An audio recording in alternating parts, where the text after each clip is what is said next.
ሰላም ጤና ይስጥልን ክቡራን የነጻነት ለኢትዮጵያ ራዲዮ አድማጮች የቀድሞው የአንድነት ለፍትህና ለዲሞክራሲ አመራር የነበሩት የዛሬው እንግዳችን በሀገራችን ሰላም እኩልነትና ዲሞክራሲ እንዲሰፍን ከታገሉትና ለዚያም የሚያስፈልገውን መስዋዕትነት በመክፈል እየተጋፈጡ ናቸው።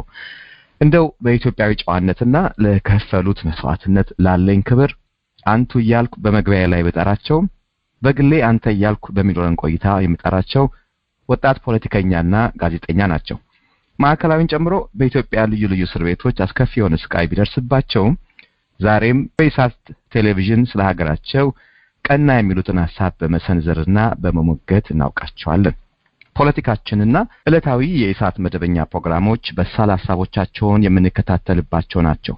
ቆይ እንደውም ሳልዘነጋው በተደጋጋሚ የታተመና በርካቶች በማንበባቸው አተረፍንበት ያሉት መጽሐፍም ጽፈዋል። ከህወሓት ሰማይ ስር የተሰኘ ነው። እኚህ እንግዳዬ አቶ ሀብታሙ አያሌው ናቸው። በነጻነት ለኢትዮጵያ አዘጋጆች እንዲሁም አድማጮች ስም በአጭር ማስታወሻ ግብዣችንን በመቀበል እንግዳችን ስለሆኑ በጣም አድርጌ አመሰግናለሁ። አቶ ሀብታሙ እንደምን አለ?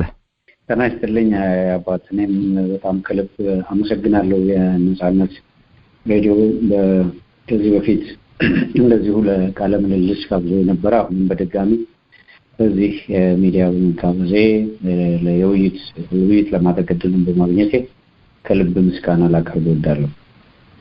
መልካም፣ ወደ ውይይታችን ነው የማልፈው።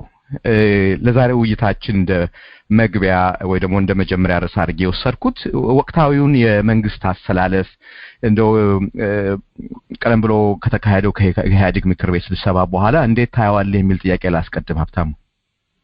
ኦኬ፣ አመሰግናለሁ በጣም። ኢህአዴግ እንግዲህ አሁን ከምክር ቤት በኋላና ከምክር ቤት በፊት በተወሰነ ደረጃ መጠነኛ ለውጥ አሳይቷል ማለት ይቻላል። በአጠቃላይ እንደ ድርጅት ኢህአዴግ የአራት ሁሉም ሰው እንደሚረዳው የአራት ድርጅቶች ግንባር ነው። ህወሓት፣ ኦዴፓ የኦሮሞ ዴሞክራሲያዊ ፓርቲ፣ ደኢህዴን የደቡብ ህዝቦች ዴሞክራሲያዊ ፓርቲ፣ አዴፓ የአማራ ዴሞክራሲያዊ ፓርቲ፣ ቅድም መነሻ ላይ ህወሓት ያልኩት ህዝባዊ ወያነ ሓርነት ትግራይ ወይም የትግራይ ነጻ አውጪ ዴሞክራሲያዊ ፓርቲ የሚል ድርጅት ነው። ያው ህወሓት ላይ ህዝባዊ ወያነ ሓርነት ትግራይ የሚለው በአማርኛ እነሱ ቀጥታ አልመለሱትም፣ ግን የትግራይ ነጻ አውጪ ድርጅት የሚል ነው። ያው ከዲሞክራሲ ጋር የለውም። ይሄ ሆኖ ወደ ዋናው ነገር የነዚህ አራት ድርጅቶች ግንባር ሆኖ በህወሓት የበላይነት ሲመራ የነበረ ድርጅት ነው። ይሄ ድርጅት ባለፉት 27 ዓመታት ምንም ሊቆጠር የሚችል በጎ ስራ የለውም ማለት ባይቻልም ከቁሳዊ ልማት ባሻገር በሰብአዊ ልማት ላይ ምንም ያልሰራ፣ እንደውም በሰብአዊ መብት ገፈፋ፣ ዴሞክራሲ አፈና፣ የሀብት ምዝበራ በመሳሰሉት በጉልህ የሚታወቅ በኢትዮጵያ ውስጥም ዘላቂ ችግር ሆኖ እስከዛሬም ድረስ የሰዎች መሞት እንደ ሀገርም የመቆምሉና አደጋ ውስጥ የጣለው የብሔርን ወይም ጎሳን መሰረት ያደረገ የፖለቲካ ስርዓት አምጥቶ በሀገሪቱ ውስጥ ለአሁኑ ላልተቋረጠ መከራ የዳረገን ስርዓት ነው። በአጠቃላይ ኢህአዴግ ማለት የህወሓት የበላይ ሆኖ እስካለፈው አንድ አመት ገደማ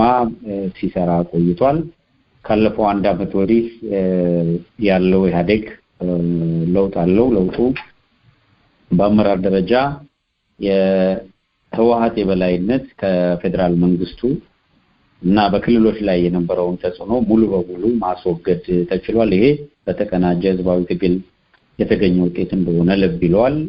በርካታ ጋዜጠኞች፣ በርካታ የፖለቲካ አክቲቪስቶች፣ የፖለቲካ አመራሮች አንዳንዶቹ በረሃ ወርደው መሳሪያ ነፍጥ አንስተው በመታገል ህይወታቸውን የሰው፣ ሌሎችም በሰው ሀገር በስደት ሆነው የተፋለሙ፣ በአገር ውስጥ ነጻነት ትግል አቀጣጥለው በጣም በቁጥር እጅግ የበዙቱ አካላቸው የጎደለበት፣ በጣም ብዙዎቹ ቤተሰቦቻቸው ለአደጋ አጋልጠው ለረጅም እና ለተደጋገሙ ጊዜያት ለረጅም ዓመታት በእስር ቤት መከራ ሲቀበሉ የነበሩ፣ በርካቶች ደግሞ ህይወታቸውን ገብረው ለኢትዮጵያውያን እና ለሀገራቸው ለመላው የኢትዮጵያ ሕዝብና ለሀገራቸው ነጻነት ሲሉ ነፍሳቸውን አሳልፈው ለወዳጆቻቸው የሰጡ በርካቶች ናቸው። ከዚህ ሁሉ ትግልና መስዋዕትነት ከረጅም ፈተና በኋላ የህወሓት የበላይነት የተወገደባት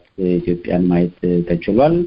ኢህአዴግ ግን የነበረው አብዮት እስከ ፍጻሜው ሄዶ ስርዓት ለውጥ ከማካሄዱ በፊት ከውስጥ የመጡ አመራሮች የህዝቡን ለውጥ ተቀላቅለናል በማለታቸው ኢህአዴግ እንደ ድርጅት የመፍረስ ወይም በአብዮት ሊመጣ የሚችለው ለውጥ ዳር ሳይደርስ ቀርቷል። ይሄ አመራር ራሱን እንደ አሻጋሪ አድርጎ የሰየመው በመሆኑ ሌላው የህብረተሰብ ክፍል ወይም በትግል መስዋዕትነት ሲከፍል የነበረው ኃይል በሙሉ ያለውን የፖለቲካም የኢኮኖሚም እንደ ሀገር የመረጋጋት የኤፊሺየንሲ ሴኩሪቲ ምንለው የሰላምና የደህንነት ጉዳይንም በእነዚህ አመራሮች አሻጋሪነት በኢትዮጵያ ውስጥ ከዚህ ካስከፊው የብሔርተኝነት ፖለቲካ ተመንጥቀን ወጥተን ተስፋ ያለው ዲሞክራሲያዊ ስርዓት የምንገነባበትን ጉዞ እንጀምራለን ብሎ ተስፋ አደረገ። መሪዎቹም ኢትዮጵያዊነትን ከፍ አድርገው በኢህአዴግ ቤት ውስጥ ቀርቶ በሌላም ከሚነገረውም በላይ ጩኸት ቀምተው በመጮህ ረገድ በጣም ስኬታማ የፕሮፓጋንዳ ተግባራት አከናውነዋል። ፕሮፓጋንዳ ያልኩት ያው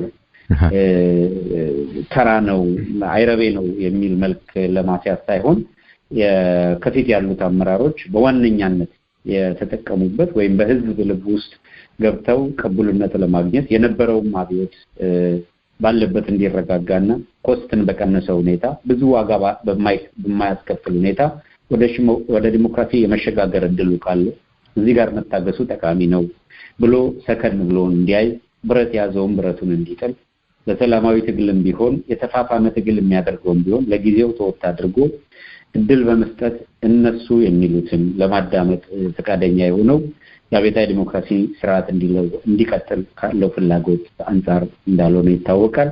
አሁን ያለው ትግል የተደረገበት ኢትዮጵያን ለመከራ የዳረገው ህገ መንግስት እንዲቀጥል ከመፈለግ የተነሳ እንዳልሆነ ይታወቃል።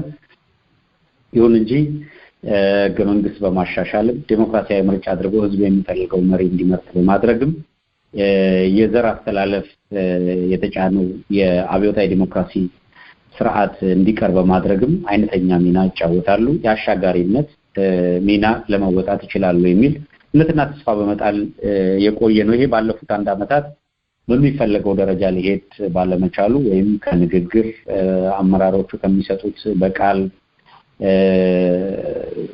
ጥሩ ንግግሮችን ከማሰማት የዘለለ በተግባር መሬት ላይ ወርዶ የህብረተሰቡን ጸጥታና ደህንነት ማስከበር አለመቻሉ እንዳንድ ፈተና ሆኖ መጣ። ከዚያው ጎን በጎን የብሔርተኝነት ከመቼውም ጊዜ በላይ ኢትዮጵያዊነት አሸንፎ ይወጣል ተብሎ በተገመተበት ሰዓት ብሔርተኝነት ከልክ በላይ እየገነገነ መጣ። የብሔርተኛ ጽንፈኛ ኃይሎች በ27 አመታት በህወሓት የበላይነት በሚመራው ኢህአዴግ ውስጥ ከሞላ ጎደል አቅማቸው በትጥቅ የታገዘ አልነበረም።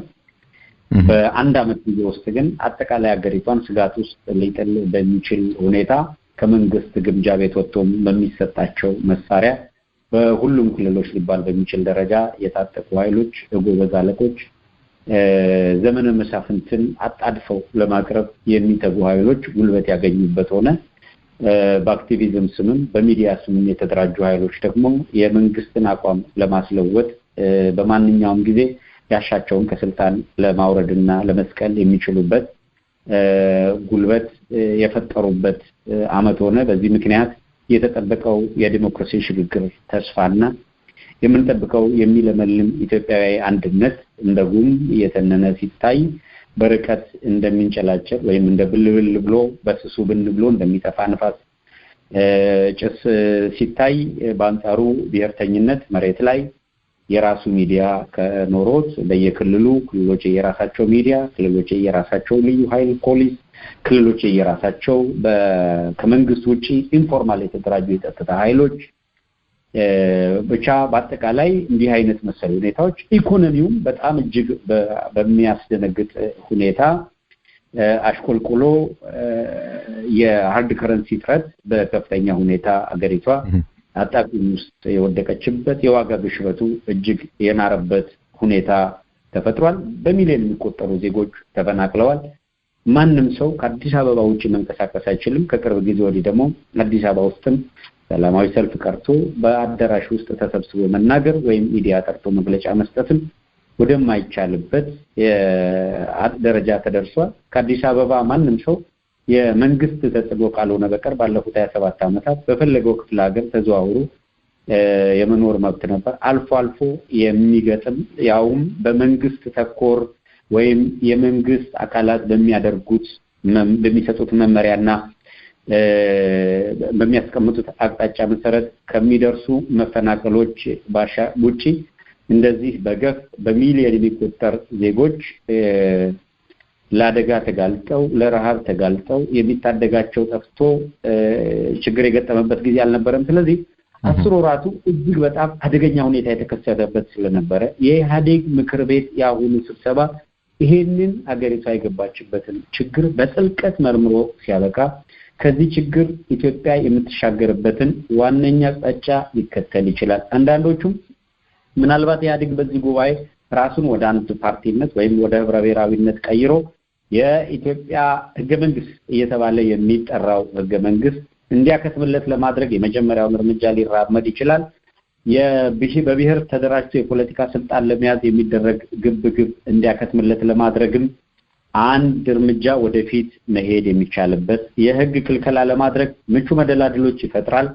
የወዘተረፈ የመሳሰሉ በርካታ ተስፋዎች ነበሩ። ይሁን እንጂ ከዚያ በተለየ ሁኔታ ምክር ቤቱ ከተጠበቀው ውጪ ሄዷል። ምናልባት ከተጠበቀው ውጪ ሲል አንዳንዶች ይሄንን መገመት ችለው ነበረ። የኢህአዴግ ምክር ቤት ወይም ኢህአዴግ እንደ ፖለቲካ ድርጅት ሀገሪቷን ለመምራት በሚያስችል ብቃት ላይ አይደለም። ፖለቲካዊ አንድነት የለም። የኢኮኖሚ ድቀት አለ።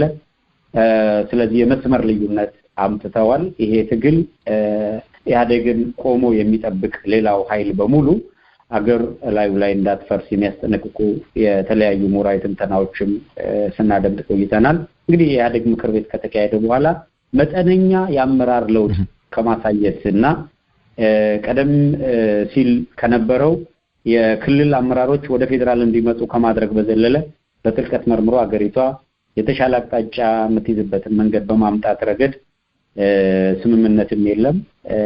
በመግለጫና በአቋማቸውም ይሄንኑ አለመስማማታቸውን ለመሸፈን ያደረጉት የመግለጫ ሂደት እንጂ ከዚህ የተለየ መልክ አልነበረውም። እንግዲህ የኔ ታይነን ይመስላል በአጠቃላይ ትንሽ ረዘም ነው። በመልካም ጥሩ ነው ሀብታሙ። እንደው በአጠቃላይ አንዳንዶች እንደውም እንደ መደምደሚያ ያወሰዱት የኦዴፓ መሪነት፣ የአዴፓ ጋሻ ጃግሬነት፣ የደህዴን ተከታይነትና የህወሓት ታዛቢነት ታይበት ነው ይላሉ። ትስማማለህ? የኔም ትዝብት በእውነቱ እሱ ነው። በከፍተኛ ሁኔታ ግብግብ ተፈጥሮ የሞቀ ውይይት ይደረጋል ተብሎ ይጠበቅ ነበረ። እርግጥ ነው ግብግብ ነበረ፣ ወጥቶ ያልተነገረ መስማማት በጉዳዩ ላይ የለም። አሁን በገለጽከው መልኩ የተጠናቀቀ ነው። መልካም እንግዲህ በዚሁ ወደ ምክር ቤቱን ስብሰባ ተከትሎ ወደ ታየው በተለይ በካቢኔዎቹ አሰላለፍ ላይ የታየውን ሽግሽግ እስቲ እንየው። ለበርካታ ጊዜያት ክፍት ሆኖ የቆየው አሁንም በመጨረሻው ሰው የተመደበለት የውጭ ጉዳይ መስሪያ ቤት አለ። ሹመቱንስ እንዴት አየኸው? ከሹመቱስ በኋላ የተሰነዘሩት አስተያየቶች እንዴት ናቸው? መከላከያውም ላይ እንደዚሁ አቶ ለማ መገርሳን ተሹመዋል። ቦታውንም ይዘው የነበሩት ወይዘሮ አይሻም ወደ ሌላ ቦታ ተዛውረዋል። እስቲ ወደ መከላከያ ሁኔታ ወደ ኋላ ላይ እንመለስበታለን። እንደው የውጭ ጉዳይ መስሪያ ቤቱን ሹመት እንዴት ነው የሚታየው? አስተያየቶችም ተነስተዋል። እኔ እንግዲህ የኢትዮጵያ ውጭ ጉዳይ መስሪያ ቤት ባለፉት 27 ዓመታት የሚመጥነው ሰው አግኝቷል የሚል እምነት የለኝም። አሁኑን የአቶ ገዱ አንዳርጋቸውን ሹመትም ጨምሮ በአጠቃላይ የውጭ ጉዳይ መስሪያ ቤት የፓርቲዎች ፉክክር እና የቁልፍ ተብለው ከሚጠቀሱ የስልጣን እርከኖች አንዱ በመሆኑ በኋላ ረዘም ላለ ጊዜ የጠቅላይ ሚኒስትርነቱን ቦታ ሲይዝ የጦር ጠቅላይ አዛዥነትን የኢታማዦር ሹምነትን እና የውጭ ጉዳይ ቦታዎችን በአጠቃላይ የሴኩሪቲ የደህንነት ቦታዎችን ለሌሎች የማጋራት ተፈጽሞ ይህ ነው የሚባል ፍላጎት እንዳልነበረው ይታወቃል።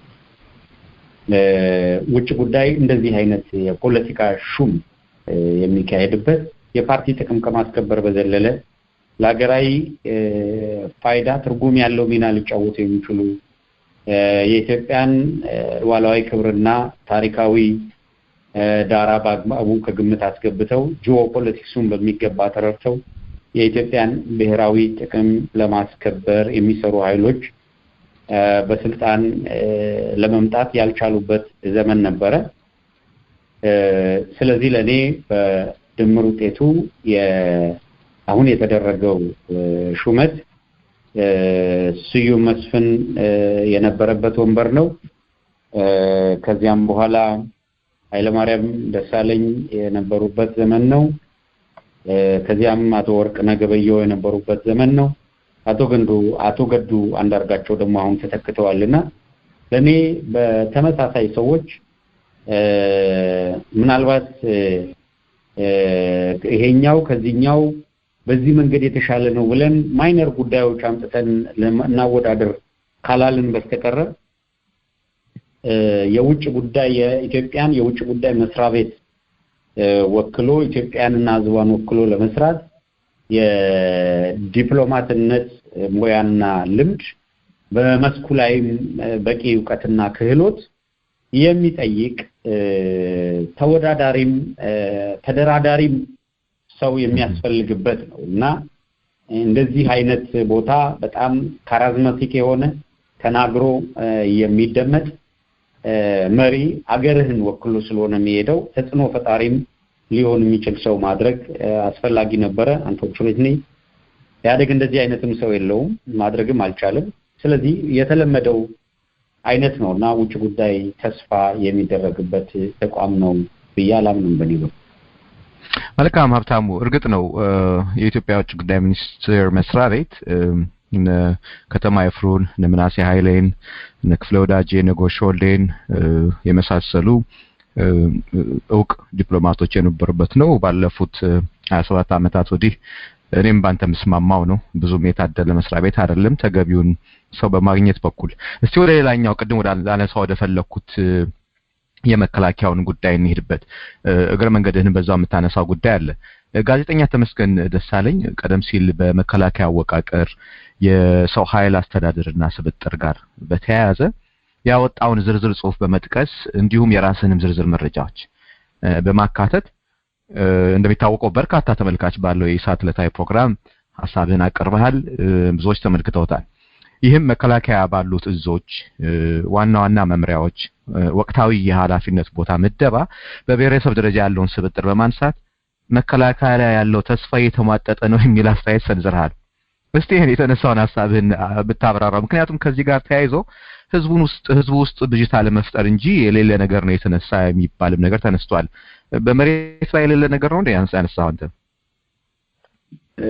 አመሰግናለሁ። እንግዲህ መከላከያ ሲባል የሁሉም ሰው ኮንሰርን ይኖራል፣ ተገቢም ነው።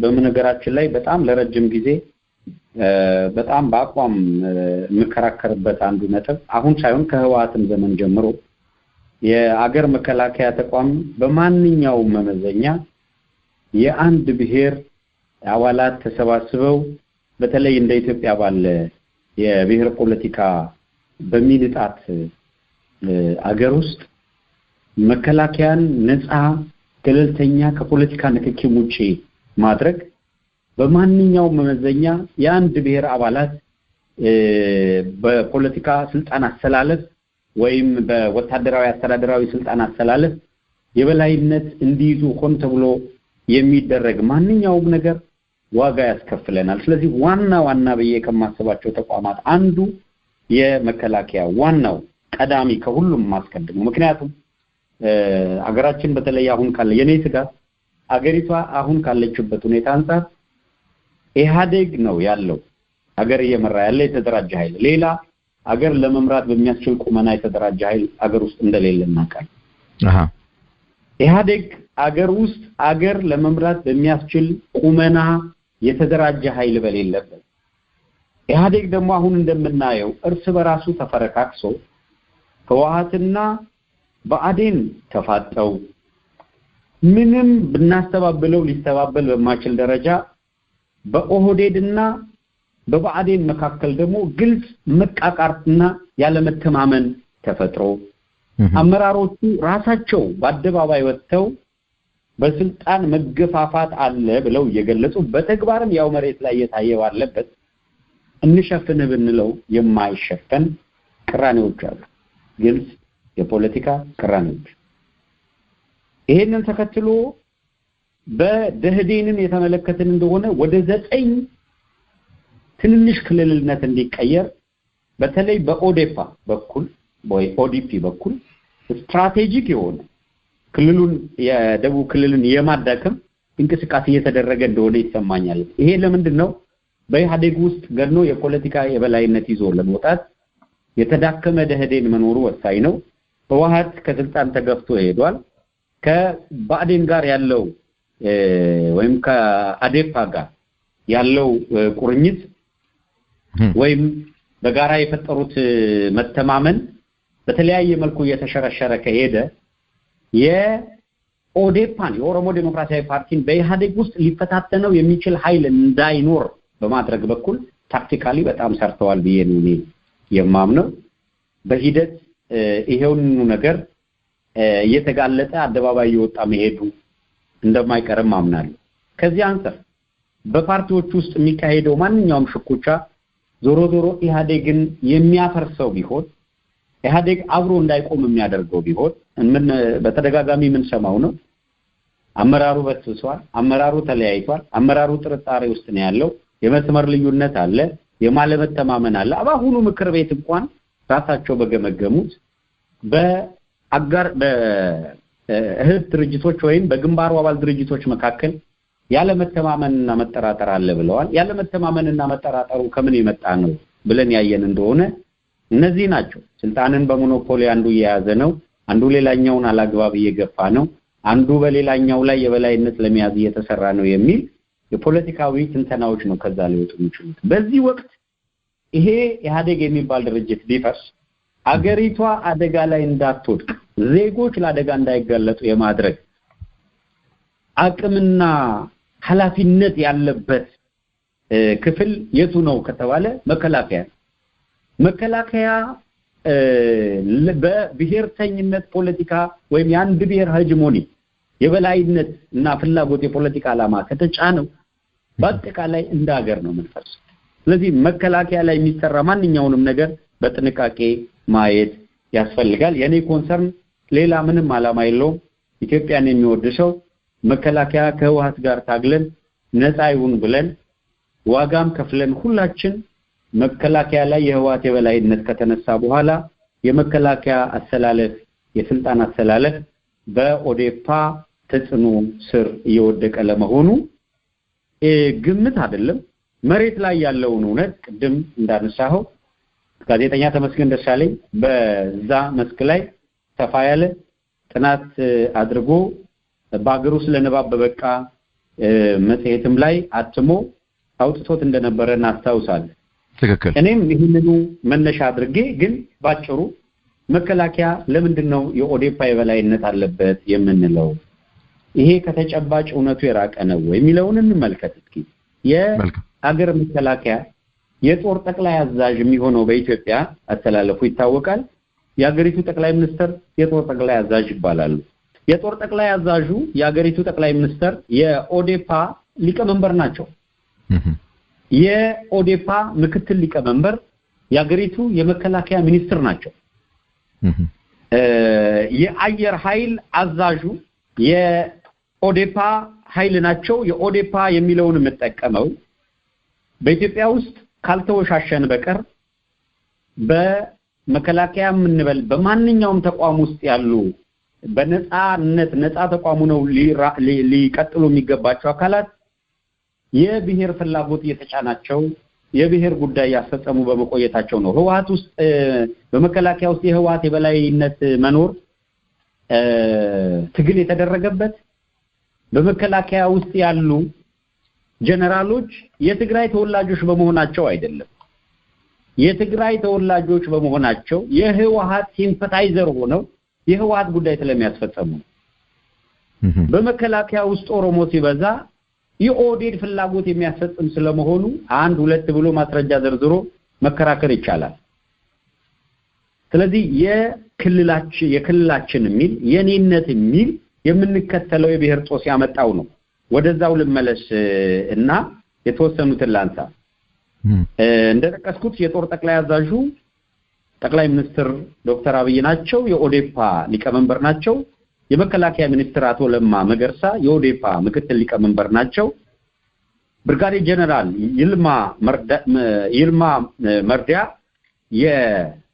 የአየር ኃይል አዛዥ ናቸው የመከላከያ ምክትል ኢታማጆር ሹሙ ደግሞ ጀነራል ብርሃኑ ጁላ ናቸው እንግዲህ ተመልከት የጦር ጠቅላይ አዛዥ የአየር ኃይል አዛዥ የመከላከያ ሚኒስትር የመከላከያ ምክትል ኢታማጆር ሹም እነዚህን ስትቆጣጠር መከላከያ የሚባለውን ኃይል በሙሉ ይዘዋል ማለት ነው ይሄ በዚህ አይበቃም ኢታማጆር ሹም ብርሃኑ ጁላ አራት በመከላከያ ውስጥ ያሉ ዋና ዘርፎችን በሳቸው ስር እንዲሆንና እንዲይዙ ተደርጓል የዘመቻ መምሪያ የመረጃ መምሪያ የመሐንዲስ መምሪያ የመገናኛ መምሪያ እነዚህ አራት ዘርፎች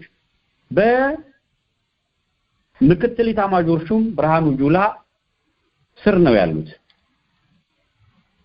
ይሄ ስልጣን ማለት ኢታማጆር ሹሙ ምንም ሊያደርግ አይችልም ከዚህ ውጪ ከሰዓት በኋላ ጧት አርፍዶ ከሰዓት በኋላ ቢመጣ ኢታማጆር ሹሙ ሲምፕሊ ምክትል ኢታማጆር ሹሙ ዘመቻ መምሪያንም መረጃ መምሪያንም መሐንዲስ መምሪያንም መገናኛ መምሪያንም የሚመራው አካል ቢሮውን ቆልፎ ሂድ ከዚህ ማለት ይችላል ኩዴታ ይፈጸም ቢባል እነዚህ መምሪያዎች የያዘው ምክትል ኢታማጆር ሹሙ እንኳንስ በመከላከያ ሚኒስትርና በጦር ጠቅላይ አዛዥ የመደገፍ ስልጣን ኖሮት ሌሎችን እንደፈለገ አባሮ ሀገር የመጠቅለል በጦር ጠቅላይ አዛዥና በመከላከያ ሚኒስተር ባይታገዝ እንኳን ምክትል ኢታማጆር ሹም እነዚህን መምሪያዎች በሙሉ ጠቅልሎ ሲይዝ ለኩዴታና መሰል ሁኔታዎች ስጋት ነው ሲሉ የጦር ሳይንስ የተማሩ ሰዎች ሁልጊዜም የሚናገሩት የሚዘረዝሩት ነው ስለዚህ መሬት ላይ ያለውን እውነት ክደን መከራከር አንችልም በሌላው ላይ መለስበታለሁ እንግዲህ ከጦር ጠቅላይ አዛዥ ከመከላከያ መካነው ከአየር ኃይል አዛዥ ከመከላከያ ምክትል ኢታማጆር ሹም ከሀገር መከላከያ ሚኒስትር ስትሻገር ቀጥሎ ያሉ ቁልፍ ስልጣኖች አራት እዝ ነው ያለው መከላከያ የቀደም ሲል 5 እዝ ነበረ ትክክል በቀድሞ በነበረው 5 እዝ ውስጥ በምስራቅ እዝ ላይ እነ ጀነራል ባጫ ደበሌ እንደነበሩ እናስታውሳለን የማነው ጀነራል አበባው የአንድ እዝ መሪ እንደነበረ እናስታውሳለን በተለያየ ጊዜ የሚቀላቀሉ መሪዎች ነበሩ ይሁን እንጂ በአጠቃላይ የበላይነት የነበረው በህወሓት እጅ በመሆኑ እነዚህ ጀነራሎች ይህ ነው የሚባል ሚና አልነበራቸውም ከላይ ያለው ቁልፍ ቦታ በሌሎች የተያዘ በመሆኑ ያም ሆኖ አራቱን እዝ በአዲሱ የመከላከያ ሪፎርም እንዴት አደራጁት የሚለውንም እንመልከት መሬት ላይ ያለውን ሀቅ ነው ትላንትም ያወራ ነው ዛሬም የምንናገረው ነገም የምንደግመው ይሄንን የምንለው መስተካከል ስላለበት ነው እውነትን መቼም ወደ ኋላ ልንሸሸው አንችልም የሰሜን እዝ አዛዥ ጌታቸው ሜጀር ጀነራል ጌታቸው ጉዲና ናቸው በብሔር ስብጥር ኦሮሞ ናቸው በምክትሉ ብርጋዴር ጀነራል አማረ ደብሩ አማራ ናቸው ሎጂስቲክ ብርጋዴር ጀነራል ከድር አራርሶ ኦሮሞ ናቸው አስተዳደር ብርጋዴር ጀነራል ገብረ እግዚአብሔር በየነ ህወሓት ናቸው እዚህ ጋር ግልጽ ማድረግ የምፈልገው አራቱ እዝ ሲደራጅ በእያንዳንዱ አራት እዝ ውስጥ አራት ቁልፍ ስልጣኖችን ለመከፋፈል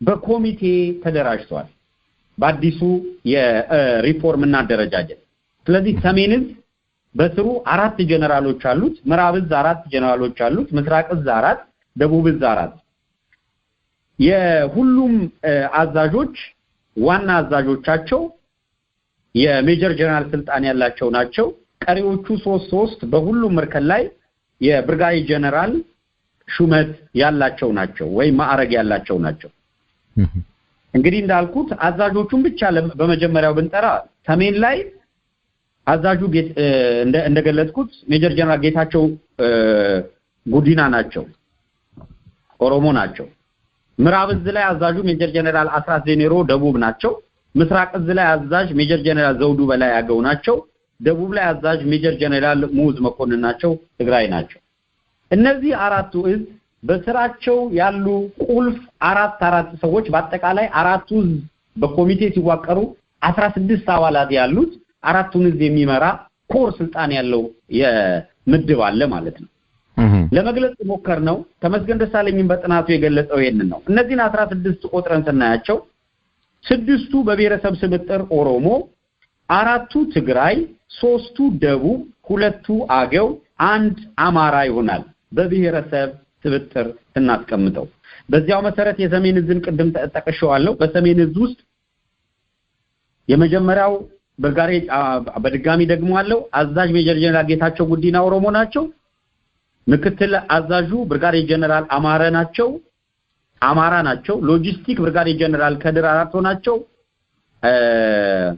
ኦሮሞ ናቸው አስተዳደር ብርጋዴር ጀነራል ገብረእግዚአብሔር በየነ ህወሓት ናቸው ስለዚህ በሰሜን እዝ ውስጥ ዋናውን እዝ ጨምሮ ሁለቱ ቁልፍ ስልጣኖች የሎጂስቲክ መምሪያንና የዋና አዛዥነት ኃላፊነት የኦሮሞ ብሔረሰብ ተወላጅ የሆኑት ሹመኞች ይዘውታል ማለት ነው ምዕራብ እዝ ላይ ሜጀር ጀነራል አስራት ዴኔሮ ከደቡብ ናቸው ምክትሉ ብርጋዴር ጀነራል አሰፋ ቸኮላ አገው ናቸው ሎጂስቲክ ብርጋዴር ጀነራል ወዲሙሉ ቅጥል ስም ነው ትግራይ ናቸው አስተዳደር እንዳልካቸው ገብረ ሚካኤል ኦሮሞ ናቸው ምስራቅ እዝም ላይ አዛዡ ሜጀር ጀነራል ዘውዱ በላይ አገው ናቸው ምክትሉ ብርጋዴር ጀነራል ተስፋዬ ወልደ ማርያም ደቡብ ናቸው ሎጂስቲክ ብርጋዴር ጀነራል መሰለ ሸለመ ደቡብ ናቸው አስተዳደር ብርጋዴር ጀነራል ዱቋለ ኦሮሞ ናቸው ደቡብ ላይ አዛዡ ሜጀር ጀነራል ሙዝ መኮንን ትግራይ ምክትል ብርጋዴር ጀነራል ሰለሞን ይተፋ ኦሮሞ ሎጂስቲክ ብርጋዴር ጀነራል ኩመራ ነገሬ ኦሮሞ አስተዳደር ብርጋዴር ጀነራል ገብረ ኢየሱስ ትግራይ ናቸው አሁንም በድጋሚ ልገልጸው የምፈልገው ከ16ቱ ቁልፍ የኃላፊነት ቦታዎች 6ቱን ኦሮሞ 4ቱን ትግራይ 3ቱን ደቡብ 2ቱን አገው 1ዱን አማራ አድርገው ነው ያደራጁት ይሄ ቅድም ካልኩት ጋር ነው አስተናስለን ማየት ያለብን እንደዚህ አይነት 6 ይዘው ከመጡ በኋላ የነዚህ እዞች በአጠቃላይ በበላይነት እዞቹን የሚመራቸው የዘመቻ መምሪያን የሎጂስቲክ መምሪያን የመሐንዲስ መምሪያን የመገናኛ መምሪያን በዋና ስልጣንነት ጠቅልሎ ያዘው ብርጋዴር የምክትል ኢታማዦር ሹሙ ብርሃኑ ጁላ መሆኑን ከጦር ጠቅላይ አዛዡ ጋር ከመከላከያ ሚኒስተሩ ጋር ከአየር ኃይል አዛዡ ጋር ደምረን ስናየው መከላከያ ላይ በፍጹም ግልጽ ያልሆነ አደገኛ አሰላለፍ የአንድ ብሔረሰብ አባላት ቁልፍ የፖለቲካ የሹመቶችን ወይም የወታደራዊ ሹመቶችን መያዛቸውን ያሳያል ሚል መከራከሪያን የሚቀርበው አንድ ሁለት ነጥቦች ብቻ ልጨምር እዚያው መከላከያ ውስጥ ጥናትና ምርምር ዳይሬክቶሬት ዳይሬክተር ብርጋዴር ጀነራል ተሾመ ታደሰ የሪፎርሙ ቀማሪ የሆኑ ሰው ተቀምጠውበታል የሰው ሀብት አስተዳደር ሜጀር ጀነራል ሀጫሉ ሸለመ ናቸው የሰው ሀብት አስተዳደር በመከላከያ ውስጥ ይመራሉ በቅርቡ የሎጂስቲክ መምሪያን ከሌተናንት ጀነራል ሞላ ኃይለ ማርያም የተረከቡት ሜጀር ጀነራል ኩምሳንም ልናነሳ እንችላለን እዚህ ውስጥ ሎጂስቲክ ሌላው ከስር ያለ ቁልፍ መምሪያ ነው መምሪያዎቹ ላይ እነማንን አስቀመጠ ነው አሁን የመምሪያው ኃላፊ ጀነራል ብርሃኑ ጁላ በስራቸው 4 መምሪያ ከተቀለሉ በኋላ የሚያዟቸው 4 መምሪያዎችንም ራሳቸው እነማን እንዲይዟቸው አደረጉ የሚለውንም ይሄው ያሳየናል በተጨማሪ የሪፐብሊኩ ጋርድ ተብሎ የተደራጀ አዲስ ኃይል አለ ይሄም የሪፐብሊኩ ጋርድ የሚባለው ኃይል በሜጀር ጀነራል ብርሃኑ በቀለ የሚመራ ነው እሳቸው ኦሮሞ ናቸው ስለዚህ የአገሪቷ የጸጥታ ተቋምን በተመለከተ ኦዴፓ ወይም የኦሮሞ ዴሞክራሲያዊ ፓርቲ ግልጽ የሆነ የበላይነት ይዞ ለመምራት አቅዶ ሄዶበታል። ስለዚህ እኔ የመከላከያ ሚኒስትርነትን አቶ ለማ መገርሳ ሲሾሙበት በእነዚህ ይሄ መስተካከል አለበት አገር ይጎዳል ብለን ጥያቄ ያቀረብን ባለንበት እንደገና የሳቸው ሹመት መምጣት ጥያቄ ቢፈጥር ይሄንን ለማስተባበል መሄድ የሚያስተዛዝብ ከመሆኑ ውጪ ምንም ትርጉም የለውም። መሬት ላይ ያለው እውነት ይሄ ነው። ይሄ በላይነት አይደለም የሚል ማንንም የጦር ሳይንስ አዋቂ ማንንም የፖለቲከኛ ኃይልና ታዛቢ በቀላሉ አይቶ ሊፈርደው ይችላል። የበላይነት አለ ማለት በዚህ መልኩ ሊገለጽ ይችላል ነው የኔ እይታ። መልካም ሀብታሙ፣ እንግዲህ ጠቅላይ ሚኒስትሩ ቃል የገቡት የግልጽነት ምህራቸውን በመከተል የመከላከያ ሚኒስቴር ለእንደዚህ አይነት ጥያቄዎች ዝርዝር መረጃዎችን ክፍት በማድረግ ለህዝብ እንደሚያጠራ ወይ ደግሞ የማጥራት ኃላፊነት እንዳለበት ይሄንም እንደሚያደርግ ተስፋ እናደርጋለን። ያን ሲያደርግ እውነታዎቹ በማያሻማ ሁኔታ ይፋ ይሆናሉ። ይህ በማይሆንበት ሁኔታ ግን እንደ ጋዜጠኛ ተመስገን ደሳለኝ ያሉ ጋዜጠኞች ጥናት ማድረግ እና እውነታውን ለህዝብ የማሳወቅ ኃላፊነታቸውን መወጣታቸው ይበል የሚያስብል ነው እንደኔ እምነት። እስቲ ወደ በዚሁ በኢህአዴግ ምክር ቤት ስብሰባና በዛ ውጤት አካባቢ ተያያዥ በሆኑ ጉዳዮች ላይ ውይይታችንን እንቀጥል። አመሰግናለሁ በመከላከያው ዙሪያ ላይ ለሰጠኝ ማብራሪያ። በቀረኝ ሰዓት ግን እስቲ የዶክተር ደብረጽዮንን ባህሪን ዶክተር ደብረጽዮን ከትግራይ ውጭና ውስጥ የሚያደርጓቸው የንግግራቸው ድምጸት ልዩነት ያለው ይመስላል። ሀብታሙ ምን ነው የሚያመላክተው? ወደ መሀል ሲመጡ የመለሳለስ ነገር፣ ወደ ዳር ሲሄዱ መፎከርና እንዲሁም የጠቅላይ ሚኒስትሩን አስተዳደር እስከ መዝለፍ ድረስ ይሄዳሉ። ያው እንግዲህ ሁላችን እንደሰማነው እና እንዳየነው በአዳማ ዋናውንም ምክትሉን ጠቅላይ ሚኒስትሩን የኢሂድሪ መንግስት አድርገው የጠሩበት ምጸት እንደተጠበቀ ሆኖ እንደው ያላቸው እና ቢሄቭ የሚያደርጉበት ባህሪያቸውን የንግግሮቻቸውንም ይዘት እንዴት ነው ያየኸው አንተ? ከዚህ ጋር ተያይዞ እንድትመልስልኝ የምፈልገው እንዴት ነው ራሱም ቲፒኤልኤፍ እሳቸው የሚመሩት ፓርቲ በውስጣችን ባንዳና እንክርዳዶች አሉ የሚሉ ህወሓቶች የዶክተር ደብረጽዮንን ከትግራይ ሲወጡ የሚያደርጓቸው ንግግሮች ድምጸትስ እንዴት የሚያዩ ይመስልሃል አንተ? እኔ እዚህ ጋር ከምን አንግል መታየት አለበት ብዬ አምናለሁ። ዶክተር ደብረጽዮን ይሄ ተደጋጋሚ ነው። ወደ አዲስ አበባ ሲመጡ ከፌደራል መንግስት ጋር ሲገናኙ ማዕከሉ ላይ መጥተው አስማሚ ቋንቋዎች ወይም ዲፕሎማት ቋንቋዎች፣ የፖለቲካ ቋንቋዎች ተናግረው ይሄዳሉ። ወደ ክልል ሲመለሱ እና ወደ ክልል ፖለቲካቸው ሲመለሱ ደግሞ የፌደራል መንግስቱ ጋር ያደረጉትን ውይይት በሙሉ እንደገና መልሰው ጥሰው ይሄዳሉ። ይሄ የተለመደ ንግግር ነው። አሁንም ተመሳሳይ ሁኔታ ይደግሙታል ብዬ ገምታለሁ። በቅርብ ጊዜያት ውስጥ እንደገና መልሰው ፌደራል መንግስቱን ማብጠልጠላቸውና የነበረውን ሁኔታም ማውገዛቸው የሚቀር አይመስለኝም። ለዚህ ዋነኛ ምክንያቱ የሚመስለኝ ህወሓት በራሱ ለሶስት የተከፈለ ነው። አንደኛው በስብሃት ነጋ አማካኝነት የሚመራ ቡድን ነው። ኦልድ ጋርዲስ የሚባሉት እነ ስዩም መስፍን እና አባይ ፀሐዬ ይሄ ብሮድካስት የነበሩት የብሮድካስት ኃላፊ የነበረው ሰው የመሳሰሉት ያሉበት ቦታ ነው። ሁለተኛው በጌታቸው አሰፋ የሚመራው የጌታቸው አሰፋ ደህንነት ጌታቸው ረዳ ውስጥ የሚካተት ነው። እነ አስመላሽ ወልደ ስላሴ እዚህ ውስጥ የሚካተቱ ናቸው። ጀነራል ማነው ተክለ ብርሃን ኢንሳ ዳይሬክተር የነበረው እዚህ የሚካተቱ ናቸው። ደብረጽዮን ጋር እዚህ የፌዴሬሽን ምክር ቤት ኃላፊ የሆነችው ወጣት ሴት ተወካያቸው አለች። የህወሓት ተወካይ እነ ዶክተር አብርሃም ድሮ ፋይናንስ የነበሩት እነዚህ በአብዛኛው አዲስ ዓለም ባሌማ ለዘብተኛ ተብለው የሚገመቱት እዚህ ደብረጽዮን ጋር እንዳሉ ይነገራል። እነዚህ ሶስት ቡድኖች የየራሳቸው አስተላለፍ አላቸው። የጌታቸው አሰፋ ምድብ የታችኛውን የካድሬ መዋቅርና በአጠቃላይ ይሄ የተቆጣ ኃይል በህወሓት ተገፍቷል ብሎ የተቆጣ ኃይል የተሰባሰበበት ነው።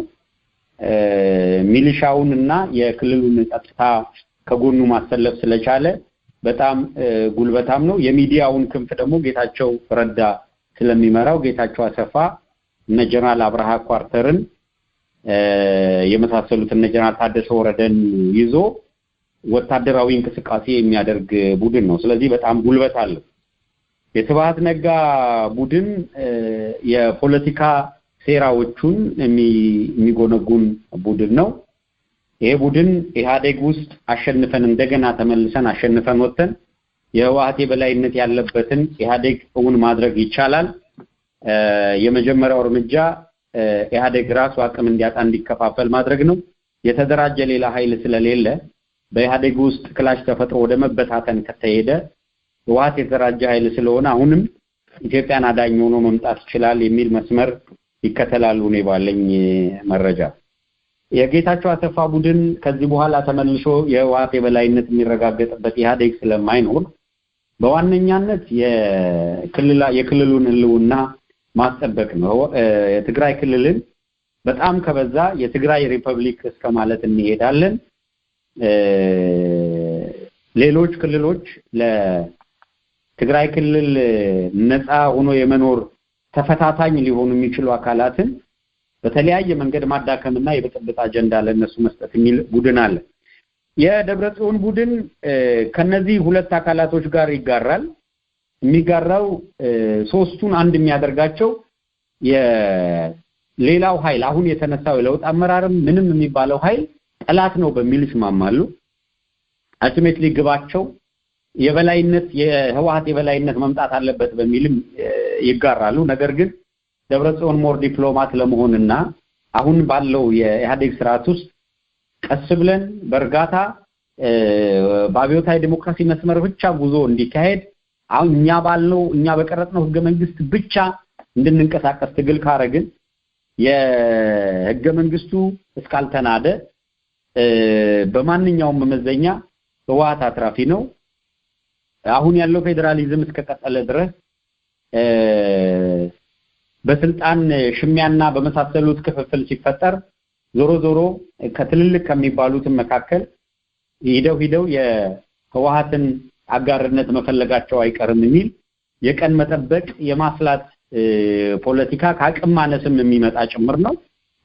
ምክንያቱም ይሄ የጸጥታ ኃይሉንም አይመራም ደብረጽዮን በፖለቲካ የበላይነትም የተቆጣ ፖለቲከኛ ስለሆነ አክቲቪስቱ ምኑም ያለው የደብረጽዮን ለዘብ ብለን ተመሳስለን የምንፈልገውን አጀንዳ እናራምድ የሚለው ተቀባይነት ስለሌለው በፌደራል መንግስቱ ውስጥ የራሳቸውን አቋም ያራምዱና ወደ ክልል ከተመለሱ በኋላ የነዚህ ከነሱ የተለዩት የሁለት ቡድኖች ግምገማ እና የአክቲቪስቱ ቁጣ ይጠብቃቸዋል። እዛ ውስጥ ደግሞ ገብተው የነዛን ከተጋሩ በኋላ የግዴታ ኮንስቲቱሽናቸውን ማስጠበቅ ስላለባቸው ወደ ቁጣ ይመጣሉ። ከሳምንት በፊት ለአንድ ዓለም አቀፍ መጽሔት ጠቅላይ ሚኒስትሩን በግል አግኝቼ ጭምር ነግሬዋለሁ። አቅም የለህም አንተ የሀገር ልትመራ አትችልም ብየዋለሁ ብለው ለዓለም አቀፍ ሚዲያ ተናግረው ሲያበቁ በሳምንት ልዩነት ደግሞ ለንግግር ሲጋበዙ የዲፕሎማሲ ስራ ነው ክቡር ጠቅላይ ሚኒስትር እያሉ ጎንበስ ቀና እያሉ ንግግር ሲያረጉ ተመልክተናልና የኢትዮጵያ ፖለቲካ በአጠቃላይ ይሄንን ነው የሚመስለው። መልካም ሀብታሙ። አዎ ከአንድም ሁለት ጊዜ በቀድሞው እንግዲህ በደርግ የምንለውን መንግስት ስያሜ ኢሂድሪ የሚባለውን የኢትዮጵያ ህዝቦች ዲሞክራሲ የኢትዮጵያ ህዝባዊ ዲሞክራቲክ ሪፐብሊክ የሚለውን ማጣራር ነው የተጠቀሙት። አሁን የምንጠቀመው የኢፌድሪ የሚባለው ነው የኢትዮጵያ ፌደራላዊ ዲሞክራቲክ ሪፐብሊክ ነው። ሁለት ጊዜም ነው የተጠቀሙበት ዶክተር ደብረጽዮን። እንግዲህ ወደፊት ምን ይሆናል አላማውን። ሀብታሙ እጅግ አድርጌ አመሰግናለሁ። ጊዜ ቢኖረኝ በጣም ሰፋፊ ተጨማሪ ርዕሶች ነበሩ ምንወያይበት። ለሰጠህን ጊዜ እጅግ አድርጌ ነው የማመሰግነው። እኔም ከልብ አመሰግናለሁ። አድማጮች ስትከታተሉ የነበረው አቶ ሀብታሙ አያሌው ከነጻነት ለኢትዮጵያ ሬዲዮ ጋር የነበረውን ቆይታ ነበር። እኔ አባትኬት ፋንታሁን ነበርኩ። የዛሬው መርሃ ግብራችን በዚህ ተጠናቋል። መልካም ጊዜ አድማጮች።